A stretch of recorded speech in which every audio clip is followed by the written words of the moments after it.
Hi മക്കളെ, ഒരു പ്രധാനപ്പെട്ട ഒരു ചോദ്യം നോക്കിയാലോ. നിങ്ങൾക്ക് മുകളിൽ ഒരു ഫിഗർ കാണാനായിട്ട് സാധിക്കുന്നുണ്ട്. പക്ഷെ ആ ഫിഗറിലെ എല്ലാ പാർട്ടും ഇവിടെ അടയാളപ്പെടുത്തിയിട്ടില്ല.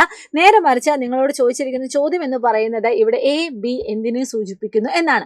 എ എന്ന് പറയുന്ന ഭാഗം ഒന്ന് സൂക്ഷിച്ചു നോക്കിയാൽ ഒരു വിത്തിൽ നിന്നും മുളച്ച് ആദ്യമായിട്ട് മണ്ണിന്റെ അടിയിലോട്ട് വളരുന്ന ഒരു ഭാഗമാണ്. ഈ ഒരു ഭാഗത്തിനെ നമ്മൾ വിളിക്കുന്ന പേരാണ് ബീജമൂലം അല്ലെങ്കിൽ റാഡിക്കൽ എന്ന് പറയുന്നത്. ഇതാണ് പിന്നീട് വേരായിട്ട് മാറുന്നത്. അതേപോലെ തന്നെ നമ്മുടെ ബി എന്ന് പറയുന്ന പാർട്ട് നിങ്ങളൊന്ന് സൂക്ഷിച്ചു നോക്കിയാൽ നിങ്ങൾക്ക് ഇവിടെ ഒരു കട്ടിയുള്ള ഇല പോലുള്ള ഒരു ഭാഗമാണ് നിങ്ങൾക്ക് കാണാനായിട്ട് പറ്റുന്നത്. ഇങ്ങനെ ഈ ഒരു കട്ടിയുള്ള ഇല പോലെയുള്ള ഈ ഒരു ഭാഗത്തിനെ നമ്മൾ വിളിക്കുന്ന പേരാണ് ബീജപത്രങ്ങൾ അല്ലെങ്കിൽ കോട്ടിലിഡൻസ് എന്ന് പറയുന്നത്. ഇനി ആ കോട്ടിലിഡൻസിനോട് ചേർന്ന് തന്നെ ഒരു പച്ച കളറിൽ ഒരു ചെറിയൊരു ഭാഗം കാണാൻ വേണ്ടി സാധിക്കുന്നുണ്ട്.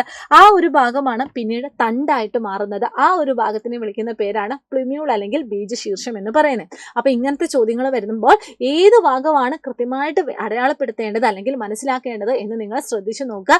എങ്കിൽ മാത്രമേ നമുക്ക് കറക്റ്റ് ആയിട്ടുള്ള ഉത്തരം എഴുതാനായിട്ട് സാധിക്കുള്ളൂ.